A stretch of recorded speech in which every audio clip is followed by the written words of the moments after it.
Hello, ஐ ஆம் தேவி. நான் வந்து பிஸ்னஸ் பண்ணிகிட்ருக்கோம். ஆக்சுவலி எனக்கு வந்து சிஸ்டத்தில் வந்து மார்னிங்லேருந்து நைட் வரைக்கும் இருக்கிறதுனால பேக் பெயின் ரொம்ப அதிகமாக இருந்தது. ஃபஸ்ட்டு சார்கிட்ட ஒரு 15 days வந்து ரெக்கவர் ஆகி நல்லா இருந்துச்சு. அதுக்கப்புறம் ஒரு இதில் வந்துட்டு கீழே விழுந்து லினிமெண்ட் டர் ஆகிடுச்சு. சுத்தமாக என்னால் நடக்கவே முடியல. இப்போ ஒரு 2 months சாரை தான் ஃபாலோ பண்ணிகிட்ருக்கேன். சர்ஜரி அளவுக்கு இருந்ததை எதுவுமே இல்லாமல் நல்லபடியாக அவங்க உள்ள ஸ்டாஃப்களும் சப்போர்ட் பண்ணி சார் எல்லாம் இது பண்ணி கொஞ்சம் 70% ரெக்கவர் பண்ணிட்டாங்க. ஓரளவுக்கு சர்ஜரி ஃபியர் இல்லாமல் பிசியோலே சார் வந்து மெடிசனும் இல்லாமல் சைடு எஃபெக்ட் இல்லாமல் பண்ணுறது பெரிய ப்ளஸ் பாயிண்டாக இருக்குது. என் பேர் சுப்பிரமணியன். நான் வந்து எனக்கு 2 மாதத்துக்கு முன்னாடி ஸ்ட்ரோக் வந்தது. இங்கே வந்த பிறகு நல்லா பெட்டராக ஃபீல் பண்ணுறேன். எல்லாமே கோஆப்ரேட்டிவாக நல்லா பண்ணுறாங்க.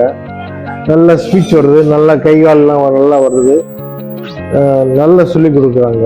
எந்த மெடிசன் இல்லாமல் எந்த சைடு எஃபெக்டும் இல்லாமல் நல்லபடியாக சொல்லி கொடுக்குறாங்க இங்கே.